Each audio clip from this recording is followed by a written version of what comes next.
Hello, everyone. Welcome to our book event for Dr. Kelsey Norman.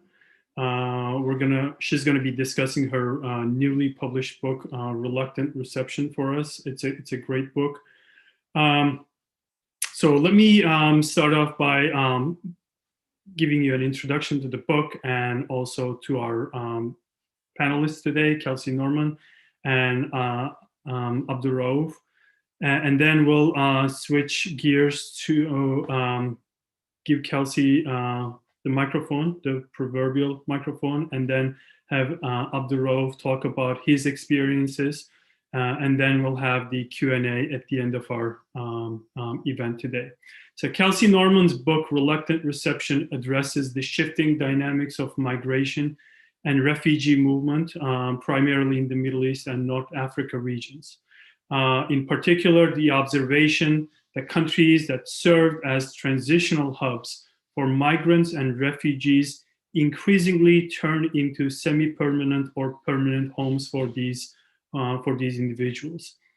Kelsey asks, why do these previously transit countries permit migrants and refugees to remain indefinitely within their borders? And as importantly, which factors determine whether these host countries treat migrants and refugees inclusively, exclusively, or, as Kelsey puts it, with strategic indifference? I'm going to let Kelsey answer these questions. I won't go into that, but these are very important questions, especially given the fact that global refugee and immigrant population has grown significantly in the last several years due to many political instabilities going around the world, in particular the Middle East, such as Syria and Yemen.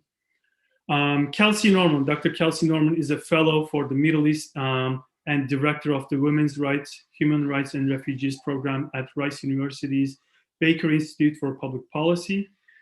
Kelsey's research has been published in academic journals, including European Journal of International Relations, International Studies Review, the Journal of North African Studies, International Migration Review, the International Journal of Migration and Border Studies, and the Journal of Ethnic and Migration Studies, among others. She has also published in more policy-oriented outlets such as the Washington Post, The Atlantic, Political Violence at a Glance, Jadaliyya, and Muftah. And she regularly gives radio and television interviews and public lectures on topics related to her work. Additionally, she is an advisory board member of Refugees Solidarity Network in New York. Before joining Rice, Kelsey was a postdoctoral fellow at the Institute for European Studies at the University of British Columbia and the Sy Center for International Security and Diplomacy at the University of Denver. She has a doctorate from the Department of Political Science at the University of California, Irvine, in 2007. Previously, Kelsey was a research fellow with the Center for Migration and Refugee Studies at the American University in Cairo, in Egypt, and with the Center for Migration Research at Istanbul's Bilgi University in Turkey. She studied at the Arab American Language Institute in Morocco with a fellowship from Critical Language Scholarship from the U.S. Department of State. Kelsey's book, Reluctant Reception, Migration, Refugees, and Governance in the Middle East and North Africa, was published in November 2020 by the prestigious Cambridge University Press. The book is based on very rich fieldwork. Parts of it is ethnographic in character. Kelsey spent 3 years in the field in Egypt, Morocco, and Turkey, and adapted the work in her doctoral dissertation in this book. And her doctoral dissertation was chosen for the Best Dissertation Award by the Migration and Citizenship section of the American Political Science Association, which is quite a prestigious award. Abdoul Raouf Ousmane, our other panelist today, is originally from Central African Republic. He spent more than a decade living in Egypt as a refugee and was resettled in the United States in 2018. He now works as a program associate with the Immigrant Health Access Project at the University of North Carolina, Greensboro. So Abdoul Raouf is perfectly suited for this occasion. We're very glad that he's going to share his own personal experience with us, which has informed Kelsey's book. I'll stop here. I'll give the microphone to Kelsey. Thanks so much, Kadir, for that introduction. So I'm going to go ahead and share my screen now.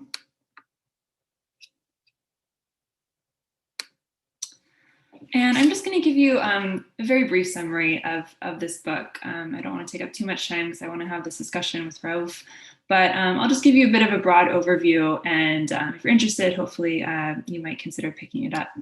So I think when we think about migration, when we think about refugees, we're so often confronted with images like this one. So this is an iconic photo from the height of the so-called crisis in 2015 in the Mediterranean region, and particularly between Turkey and Greece. So individuals trying to cross the Aegean Sea or the Mediterranean Sea, hoping to make it to Europe.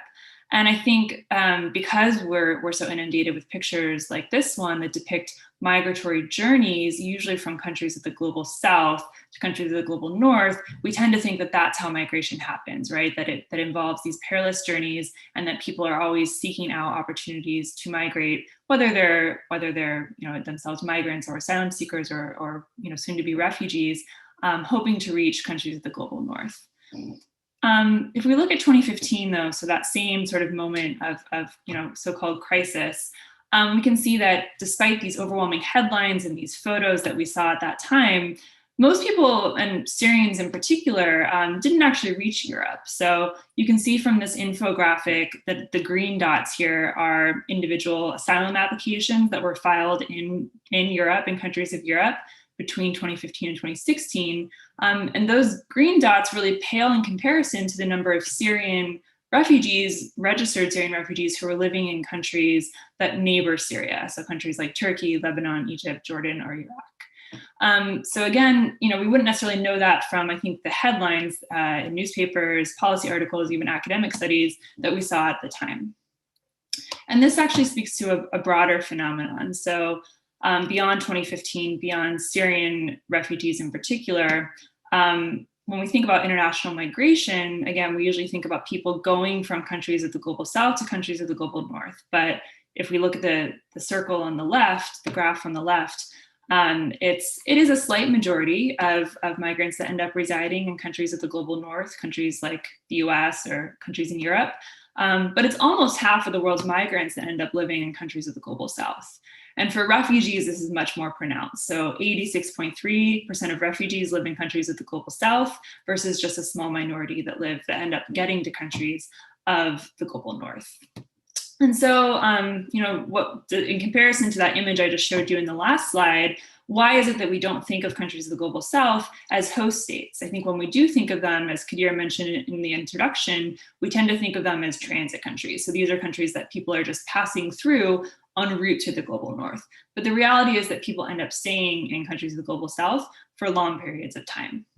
So I think, like a number of other scholars now, I'm asking questions about, well, how do countries of the global south receive migrant and refugee populations? Refugee populations and migrant populations of individuals who are staying for long periods of time. So my book in particular looks at the Middle East, North Africa, and sort of broadly speaking, the Mediterranean region. And I ask, how do Middle East and North African host states strategically manage their migrant and refugee populations? And what sort of policy options do they have when doing so? So the main argument I present in the book, and it's a little hard to talk about without sort of the broader context that I present in the early chapters of the book, but basically what I'm arguing is that we tend to think about policy responses that states have as being very welcoming and liberal, or being very exclusionary and repressive. And sort of this duality, those are the options that states have. And what I'm arguing is that there's this third option we're not really considering, and that is that states can respond by sort of effectively doing nothing. And I call this strategic indifference or feigned indifference. So what I mean is that they present this image of being quite indifferent to the topic of migration and the topic of refugees.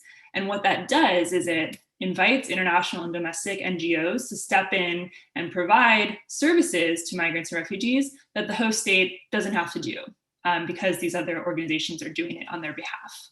And this leads to tangential benefits for the state. So with organizations like the UNHCR or the IOM, the International Organization for Migration, coming in and providing services to migrants and refugees, they often end up providing effectively development aid to citizens as well of that host state. So there's this is one example of several different types of tangential benefits that this type of policy has for states. And I also argue that this policy of strategic indifference works because migrants and refugees are allowed to basically de facto or informally, economically and socially integrate into the host state. And they won't be allowed to, most of the time, they aren't allowed to formally work in jobs in the host state, and they might not ever be eligible for something like citizenship, but they are able to participate, whether it's by getting informal jobs, sending their children to school, forming community organizations, or sometimes even forming political organizations. So in many ways, they are participating in the life of the host state. In the book, I talk about 3 countries in particular. So Morocco, Egypt, and Turkey, which you can see on this map. And they're important because they're important host states in their own right, but they're most often framed as transit states. So as you can see on this map, they all fall along these different important routes that migrants and asylum seekers might follow, hoping to eventually get up to Europe. But because European policies have changed so much over the past several decades, and increasingly from about the 1990s onward, Europe has made it harder to actually get up to Europe, to actually arrive in a country like Spain or Italy or Greece.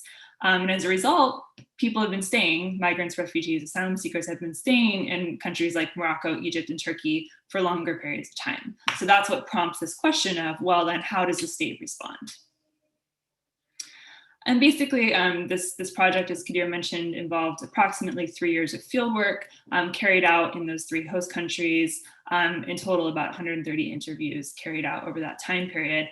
And I think importantly, I talked to both government and NGO officials because I was interested in how do policy choices get made and what does that process look like, but also migrants and refugees themselves, who are the direct recipients of this type of policy and who helped me understand how these types of policies are formed sort of from the ground up view. So what I'm probably going to do the least justice to is this section of the book, which really is sort of the core empirical section of the book. But what I talk about is this policy trajectory. So beginning in the 1990s and 2000s, when Egypt, Morocco, and Turkey all saw increasing numbers of migrants and refugees staying for periods of time, I argue that they all use this policy of indifference or strategic indifference to mitigate this situation, to handle populations that were staying for periods of time. Then we see interesting changes in the second decade of the 2000s. So Egypt, for a period of time at least, moves towards a more repressive policy, and Morocco and Turkey both take on these large projects of adopting more liberal policies, at least on paper. And what I argue in the book is that in Egypt, this move towards a more repressive policy has to do with domestic politics and a real securitization and politicization of the topic of migration, and specifically refugees at that time.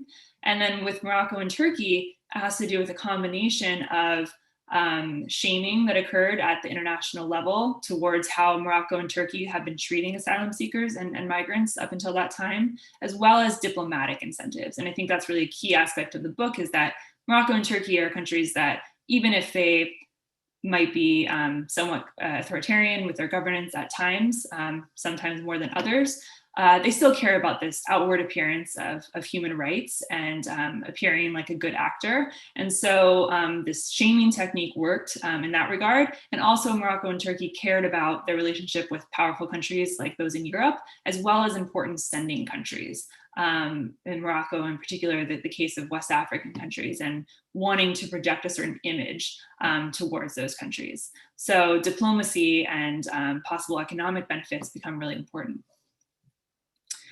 And even though I talk a lot about policy and host state policy in this book, and that is the object of the analysis, the interviews that I did with migrants and refugees really form sort of the backbone of this book. And what I want to illustrate is that even though migrants and refugees might end up living in countries for long periods of time, sometimes as long as 10, 20 years, even intergenerationally, they're not just sort of languishing away in these host states. And I think too often, probably because so much of the focus when we do think about global South states as host states, we talk about refugee camps. The reality is that most refugees and migrants are actually living in urban settings. And so there is the opportunity to do things like on the left, work informally at a restaurant, or to, in the middle picture, find housing amongst other co-nationals from of the host country that you're living in. Or on the right, it's really important that migrants, refugees learn about the policies and the politics and the red lines of their host state, as in this picture, having to learn which authorities are friendly and which are the ones that you need to avoid. So even though when we think about refugees in the global South, we might think about camps, most refugees are actually living in these urban environments and having to sort of participate economically, socially, and politically. So what are some of the policy takeaways from this book? So the majority of this research was carried out between 2012 and 2015, so just before Europe's crisis moment. But I talk in the book quite a bit about what happened in 2015 and onward, and specifically Europe's response to that crisis, or what it perceived as a crisis. And what we saw post 2015 is that Europe has been willing, more than it was even before, to use financial and diplomatic incentives to try and convince countries like Egypt, Morocco, and Turkey, but really all across the Mediterranean and even in sub-Saharan Africa, to keep refugees and migrants within their borders and to prevent them from traveling onward towards Europe. And what my research shows is that this approach doesn't work. More money from Europe does not lead to better policies on the ground for migrants and refugees. And if we don't have better policies on the ground for migrants and refugees, what's going to incentivize them to stay put in those countries? So I think, in fact, this money and these financial incentives from Europe can actually just work to prop up governments with not very good human rights records. And a new project of mine further investigates that relationship. Also, I argue in the book that this phenomenon that I'm investigating is not just unique to the Mediterranean region. So this is a photo of the encampments that were created as a result of asylum seekers having to wait in Mexico under former President Trump's policies on the US, within the US. And under the 4 years of the Trump administration, we saw all sorts of policies and these sort of same strategies from the Mediterranean being used towards countries like Mexico and countries in Central America. And the reality is that just like Egypt, Morocco, and Turkey, countries like Guatemala and Mexico now are going to have to reckon with how they develop policies for longer periods of time. So I see a direct relationship between what I've been looking at in the Mediterranean and what's going on just south of us. And then finally, one thing that the US can do to help alleviate some of the pressure that's placed on countries of the global South who are doing the most work in terms of hosting refugees is to resettle some of those refugees to the US. Historically, we've been very committed to doing this, but under the Trump administration, we saw refugee resettlement drop to the lowest numbers since its formal establishment in 1980. And unfortunately, we're not seeing that reversal yet that had been promised under current President Biden. And if we want countries of the global South to keep hosting refugees and to not return them to dangerous situations, then we need to really pull our own weight. So with that in mind, we're going to now invite Abdoul Raouf to the discussion, and we'll hear about some of his experiences.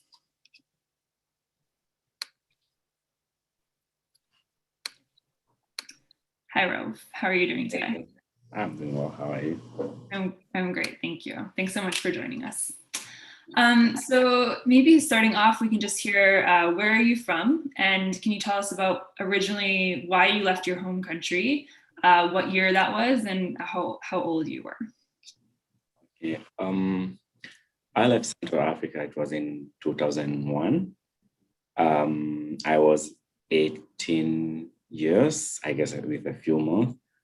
It was like unrest in the country. There were like coups that they miss, and it was like politically unrest in the country.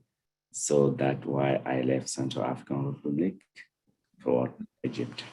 Okay. And so once you got to Egypt, how did you find out that you might qualify as a refugee? Did it happen immediately, or did it take a while? And how did you learn about the UNHCR, for example?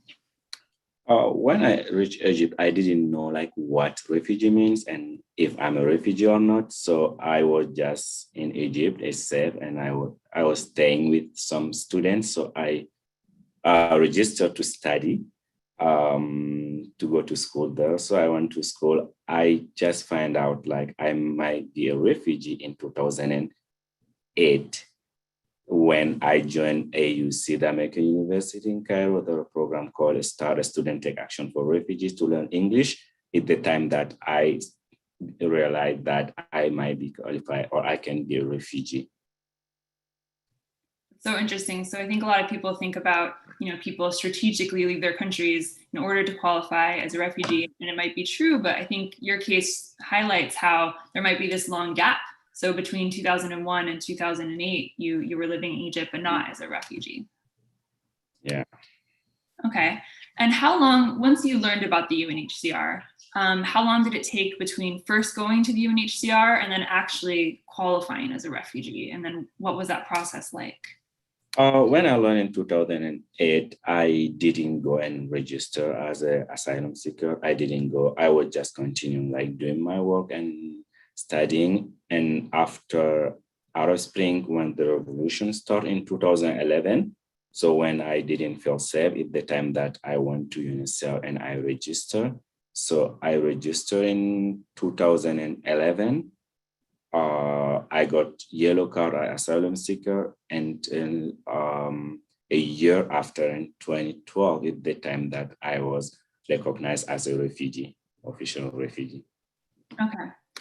And so once you were recognized in 2012, what were you, what year, you didn't come to the US until 2018, correct? Yes. So during those 6 years, what were you doing? What were you doing in Egypt while you waited? I was like working with the American University after taking classes as a English classes. I become like a student coordinator with the program that I mentioned, STAR, Student Take Action for Refugees. I worked a while, and then I joined PSTIC, a psychosocial training institute in Cairo with Dr. Nancy. It was, I guess, like eye-opening as my future, and I worked with her for a year or 2 years. Then I joined IOM as a case worker. I was just working with organizations until I got resettled. Okay. And in terms of resettlement, did you choose the US or did the US choose you? And how long did that process take? Well, as a refugee, you don't have a right to choose like where you want to go. So I just did the interview, and RST, I was waiting, and it took like, I remember in 2015, at the time that I did the interview, and the same year they told me my document was sent to US. So I was going into interviews, security clearance, until 2018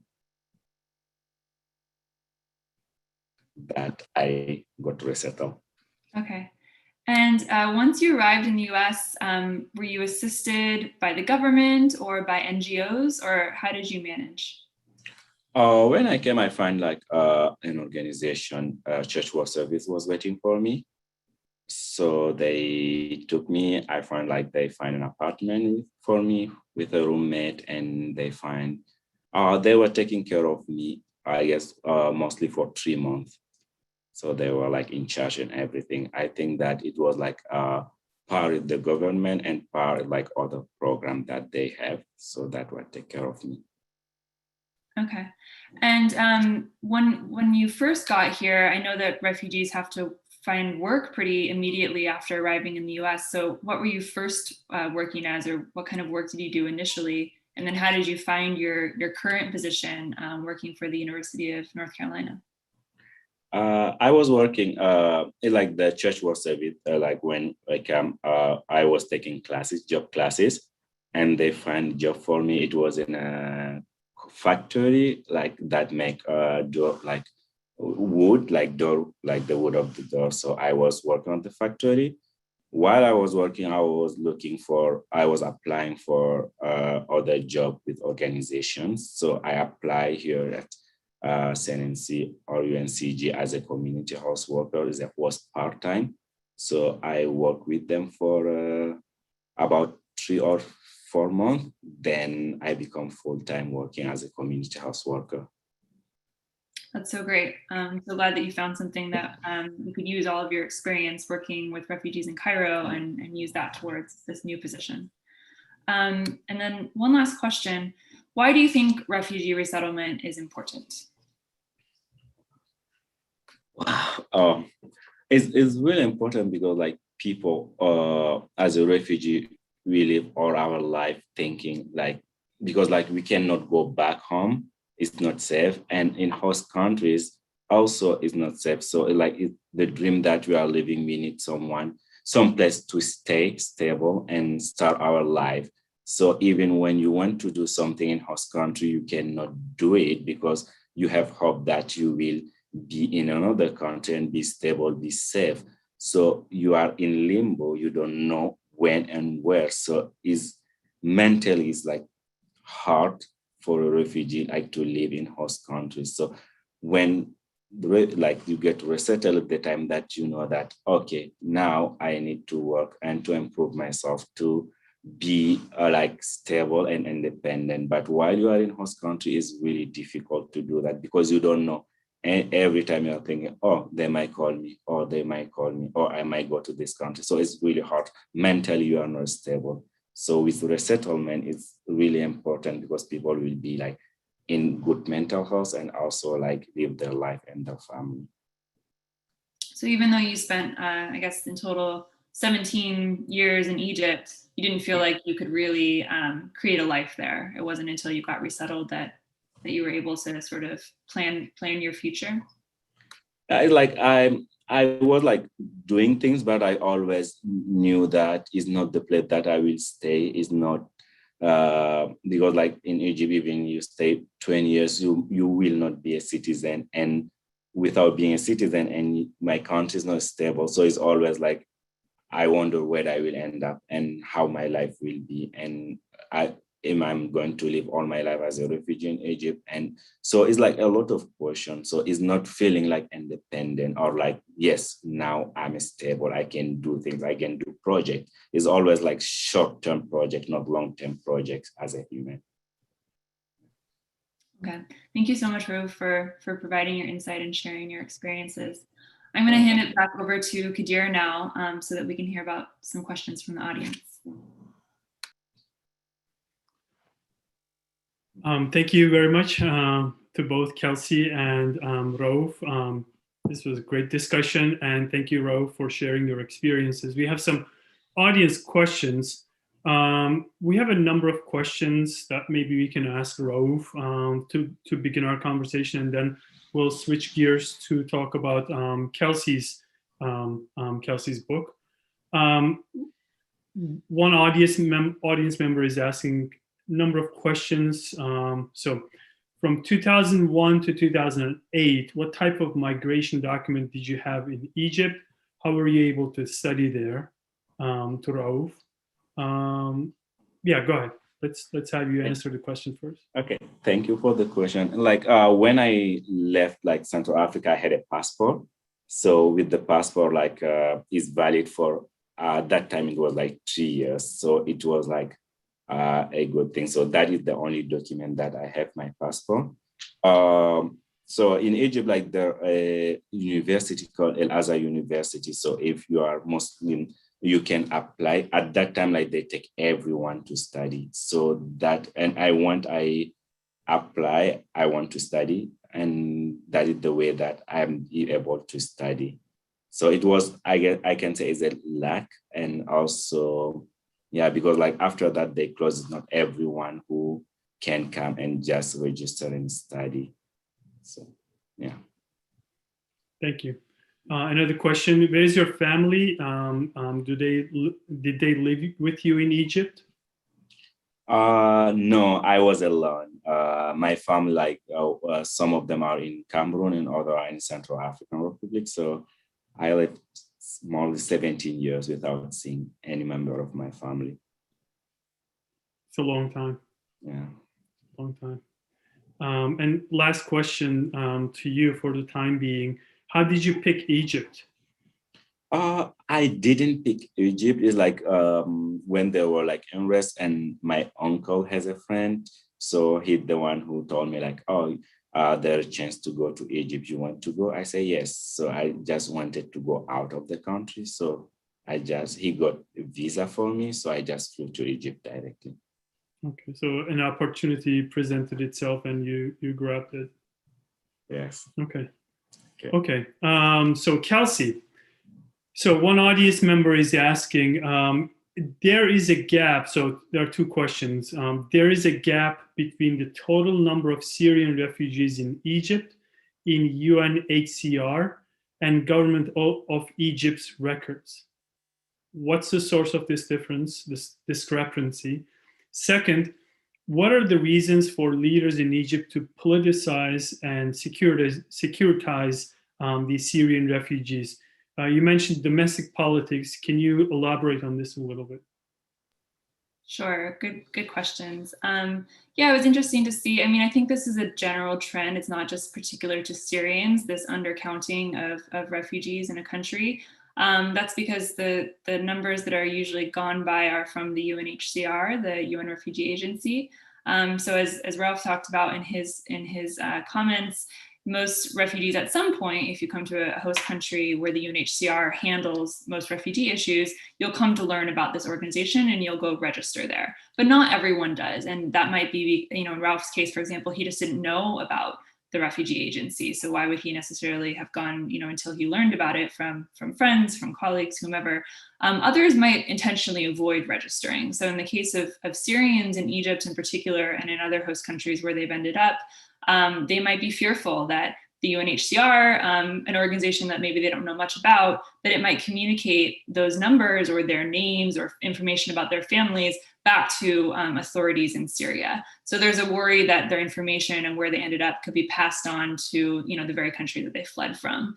So there's a real fear about institutions, bureaucracies, governments when they've just left a very dangerous situation. So for example, in Egypt, when I was interviewing in 2014, I believe, the UNHCR total for Syrians at that time in Egypt was about 250,000, but Egyptian government officials who I spoke with estimated that there were about 100,000 Syrians living in Egypt at that time that were not registered with UNHCR. So it's generally understood that UNHCR counts are usually undercounting the actual number of refugees.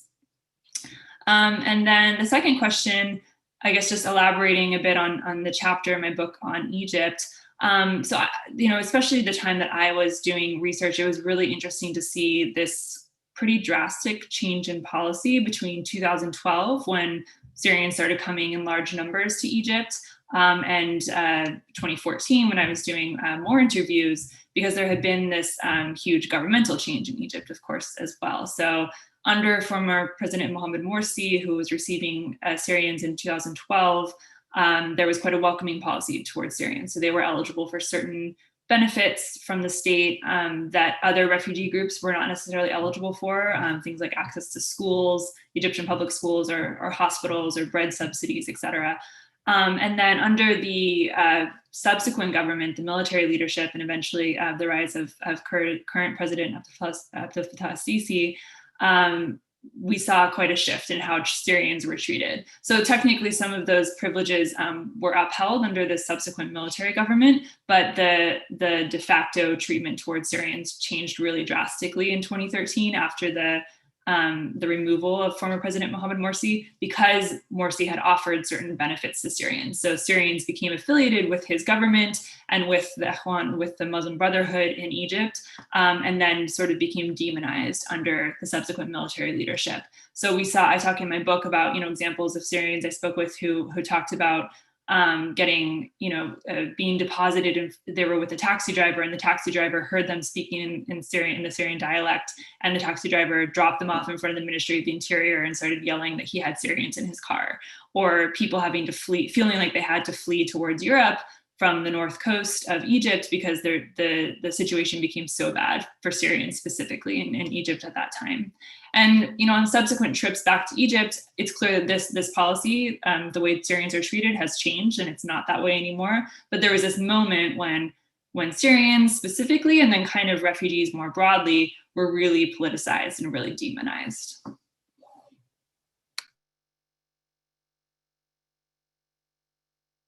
Thank you, Kelsey. So we have another audience question. Who is, this is directed to Kelsey again, who is the former director of the CMRS at the AUC when Abdoul Raouf was there, apparently. So did you consider the policies of the Gulf states regarding refugees as hosts or and donors? That's a great question. I do not talk much about that in my book, to be honest. I mean, when considering which countries I would examine in this book, I thought a lot about different countries and different situations and regimes sort of across the region. And what I wanted to try and capture was this, what I call this phenomenon of transit turned host countries. And it's not to say that other countries in the region don't also exhibit that same phenomenon. And it's not to say that these countries aren't also transit countries, because for many people they are. But I was interested in how states were responding to not having, previously had such a large or sort of stagnant population of migrants and refugees. And I think, there's exceptions across the board to the way I'm characterizing these states. In Egypt, we can think about the history of receiving Palestinians, for example. But I still think there was some particular phenomenon that, again, is directly impacted by Europe's changing policies that was affecting these three countries that I looked at. And I talk in the last chapter about, Tunisia, I think would make an interesting comparison, for example.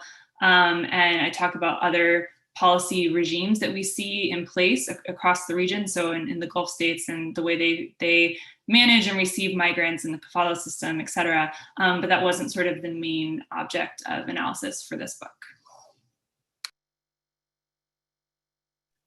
Thank you, Kelsey. Another question.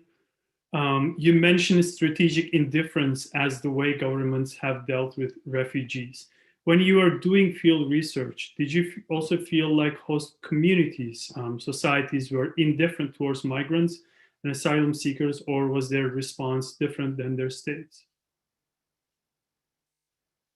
I think that's a great question. I think part of what this book is doing is trying to move us away from, in terms of the academic literature on this topic. When we think about migration studies, large studies on migration or receiving refugees, so much of that literature is focused on how countries in Europe and countries in North America respond to migrants and refugees. And so when I was doing this work, I wanted to I tried to sort of transpose the options that states have onto the countries that I was interested in, but was finding that it just didn't quite match. There wasn't a way to characterize what I was seeing empirically that was happening. And I think, if I were to do another study or to do a follow-up study to this, which hopefully I will be able to, I'm very interested in how public opinion does factor into the way governments develop policies. And I think that when I was doing the research, it didn't seem that was such a factor. And I think part of that has to do with the government regime types that are in place. I think Turkey might be an interesting example, or sort of contrary example, because there, we saw sort of after in 2014, increasingly 2015, and then really in 2019, public opinion mattered in terms of how the government was responding to Syrian refugees in particular, and the way that opposition groups in Turkey were using this issue to put pressure on the AKP government about Syrian refugees, about its policies towards Syrian refugees. So it's not to say it doesn't matter, and I do talk about it in the book, but I do think that some of these governments are insulated in a way that is not necessarily the case for Western democracies, which again have been much more the objects of study within this literature on migrants and refugees. But I think there's interesting studies now, and I cite some of them in the book, looking, for example, at Morocco and trying to field surveys about what public opinion is towards asylum seekers, refugees, migrants, especially those from sub-Saharan Africa. So I think there's going to be more and more work going forward on this, and we can look broadly at how public opinion impacts government decision making. But like in the case of Morocco, for example, it really was a pretty unilateral decision in 2013, the policy decision that was taken to have a new migration and asylum policy, which is what I discussed quite a bit in that chapter on Morocco. It was really the monarchy like unilaterally deciding that he was going to take that reform. And I don't think public opinion factored in a lot. So I think it's an interesting question, and I think something that more and more people will examine as we examine more and more global South host states, as opposed to the earlier literature. Thank you, Kelsey, again. Another question for you. In your book, you speak on how race came into play or didn't in the host community response towards refugees. Could you touch on that at all? Why might race not be a deciding factor in treatment towards refugees in these countries? Sure, yeah, great question. So I have a chapter of the book that looks at this question specifically, or I guess it's not specifically race that I'm looking at, but it is sort of different nationalities. So I look at, in this chapter, I look at Egypt and Morocco specifically, and utilize these interviews that I was able to do with individual migrants and refugees, asking, do different nationalities of migrants and refugees have differential treatment in these host states? And is that because of these cultural or racial understandings that the host states have about what their identity is? And I definitely, when you talk individually to people, so I have lots of different anecdotes of people sharing their experiences with me and saying that I have, like, my experience has been quite racialized, or calling me this name that's obviously like a racial slur. So it's not to say that race doesn't matter, that it isn't factoring into the treatment that migrants and refugees receive in these host states. But when I look at the aggregate picture, so when I sort of quantify all these interviews, it does seem that things like legal status, so whether or not someone has a legal status, whether they're a migrant or a refugee, but whether they have some kind of status in the state, as well as how long they've spent there, whether it's a longer period of time or whether they're relatively new to the state, that those things can also really determine someone's experiences and treatment in that host state, so that it's not just about race or cultural understandings. But I also look at, so that's kind of the de facto treatment, but I also look at de jure policies. So there are different policies towards different nationalities in Morocco and Egypt. Certain groups, certain nationalities are entitled to different things than others, whether it's access to work permits or access to schooling, et cetera. And those things tend to be more about a state's policies towards the sending state, towards the state that someone has come from, and sort of these, so it has these diplomatic explanations for why there might be different treatment for different nationalities. So I also say that that's important to consider as well. I hope I did that question justice, but the chapter in the book might explain everything a bit better. Thank you. Another question for Dr. Norman. Do you speak Arabic? How did you do your interviews? Did you feel rejected as a woman in your field work? I do speak some Arabic. I feel like my Arabic was much better at the time I was doing interviewing. I unfortunately think it's become possibly definitely not as good as it was in that period when I felt really immersed. I did a number of programs of study as well over the course of several years. So I felt quite comfortable at the time, especially in Egypt. That was where I spent the most time. And also, I guess I did some studying in Morocco.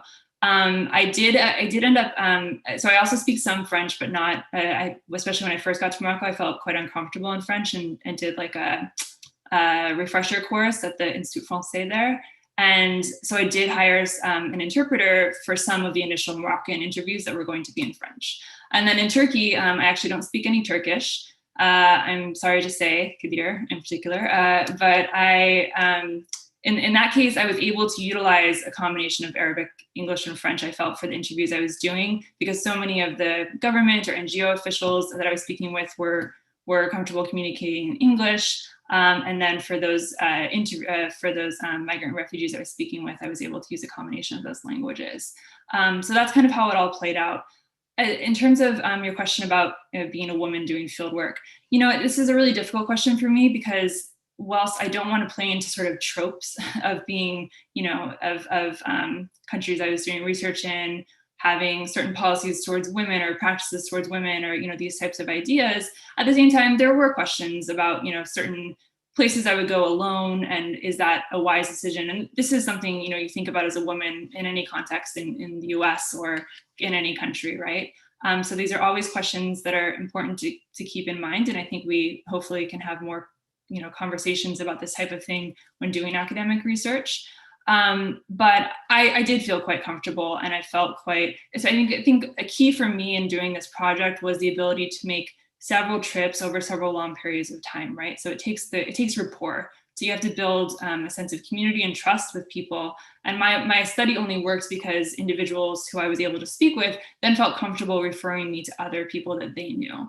So this sort of snowballing technique. And that wouldn't have happened if I had been really rushed or hadn't had much time to be able to do the study. So I had to, build that rapport over a period of time. And because of that, I think I felt like quite safe in all three countries in which I was doing research. With the noted exception that I'm not sure how I would feel doing this project now. I think it would be much more questionable, and I would also feel uncomfortable possibly putting some of those people I spoke to into dangerous situations because I'm speaking with them. So I think that's another key aspect of research that we have to think really critically about.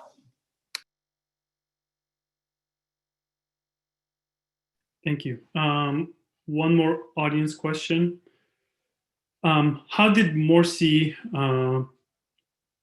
perceive Syrian refugees to give them these incentives and benefits? Also, has Morsi drifted away from Mubarak's strategy towards refugees and migrants? Sure, that's a good question. I personally didn't see Morsi's, it was also so short, right? We're talking about a year-long period. So it wasn't much time to really analyze much policy. And there were also so many other things happening in that time period domestically. I think people were consumed. But, he did, in terms of his policy towards Syrians specifically, it was notable in that they were, a comparison to other populations of like sub-Saharan African who were present in Egypt for much longer. The things I already talked about, so access to schooling and access to public Egyptian hospitals free of charge, these types of things were noticeably different than other refugees had access to, certain refugees had access to at that time.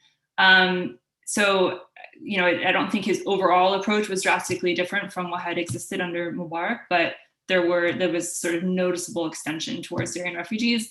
And I've written about, and others have written about, how that was probably related to his stance towards Syrian opposition at the time, in order to express his sort of support of Syrian opposition at the time. Thank you, Kelsey. We have a question for Raouf.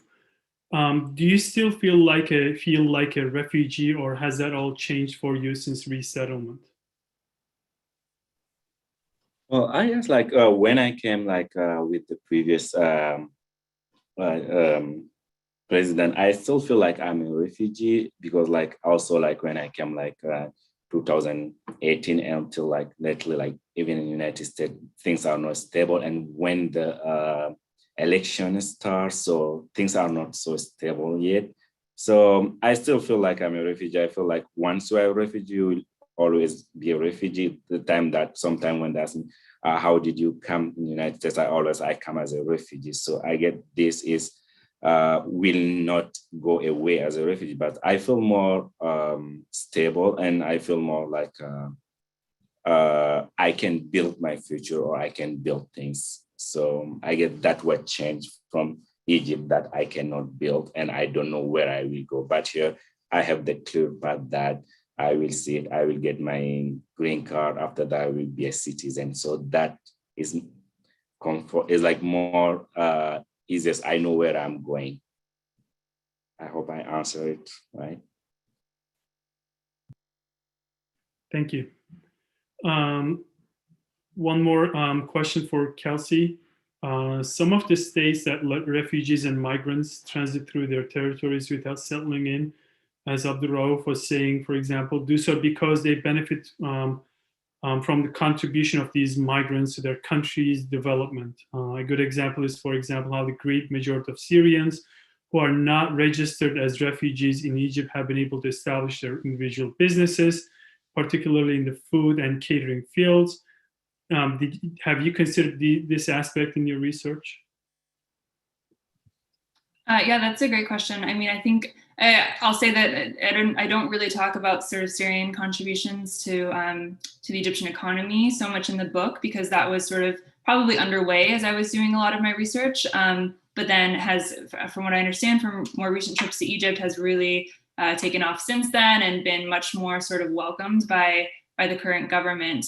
So I think it's a fantastic phenomenon for future research, and it's very interesting, I think, and probably something that really hasn't been examined enough is, I think we think about, there's a lot of sort of push for economic contributions from refugees from a policy stance, and now I think increasingly from an academic stance as well.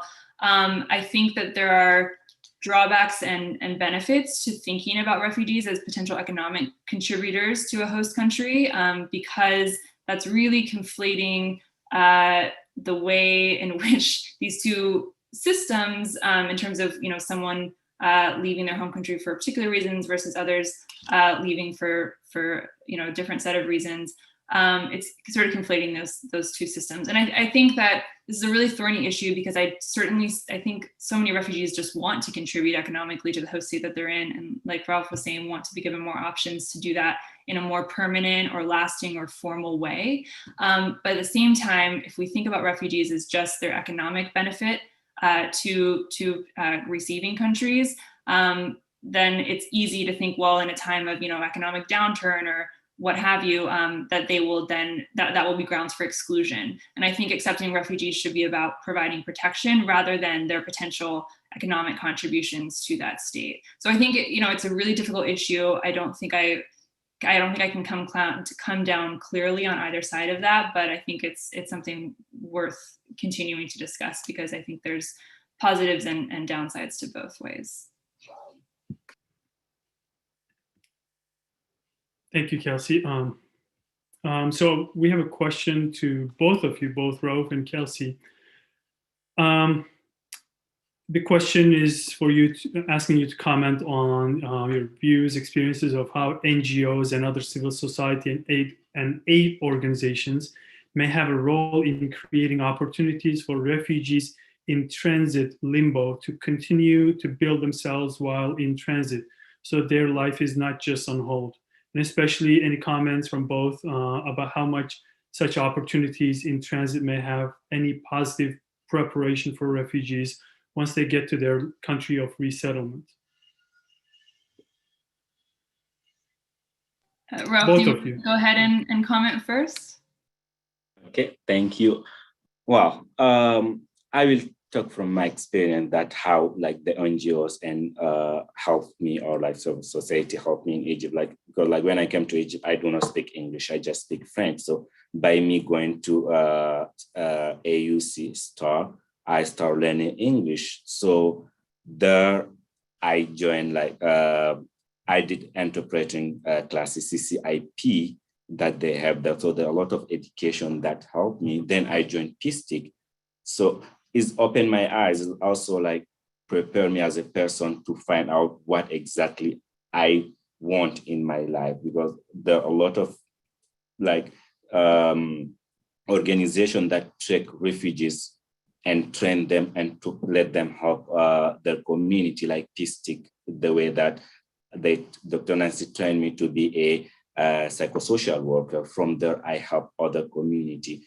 And with that helped me when I came here, I didn't like get a lot of time to find job because the experience that I learned there, for example, I work with IOM. So all of my job is working with refugee and immigrants. So when I came here, it was so easy for me when I present my CV or like resume to get a job. It was easy to find a job. So I guess like in countries, a host country, there are a lot of organizations or NGOs who helps and teach us how to like gain skills. And with that skills, when we come to the resettled country, is really easy to find job or to participate in things, I guess. Yeah. That's great. Yeah, just to build off what Raouf was saying, I mean, he's giving some examples too of organizations that are maybe have started as an NGO or started by an NGO or started from funding from large organizations like the IOM or UNHCR, but they're also really smaller organizations that are doing incredible work and really impacting refugee and migrant communities. And I think that there's so many of those organizations and they have a hard time tapping into funding sources from larger international NGOs, from international organizations. So I think it's also about finding those community organizations that are already doing such incredible work and finding ways to support them and amplify them and ensure that that they can continue to exist even in difficult financial or political circumstances. So I think NGOs and IOs can they're already doing this, of course, but I think we can see more. I hope that we see more of that. Because those organizations have probably the best understanding of what migrants and refugees might be needing or the kind of training that might benefit them most. So hopefully we can see more of that kind of from the ground up work. Thank you both for answering our last question. We're almost at the end of our time. I want to thank you, Kelsey, for giving us a glimpse of your important work, important book, and to Raouf for being here, sharing with us his experiences and his unique perspective. Kelsey's book is an important contribution to the literature. It sheds light on an important question we tend to think of because we're not usually on a day-to-day in our day-to-day lives in contact with migrants or more importantly refugees, so we don't get to know their perspectives a lot. They're usually just statistics and numbers for us, unfortunately. So what Kelsey's book does is in rich detail shed light on this disempowered group of people and try to see things from their perspective to some degree. So make sure you read her book, and I'm sure you'll learn a lot of things out of that and gain a more nuanced sort of understanding of how refugees and migrants sort of navigate the difficult world that they live in. Thank you very much again to both of you. Thank you to our audience for insightful questions and for being here for us almost an hour, and enjoy the rest of your day.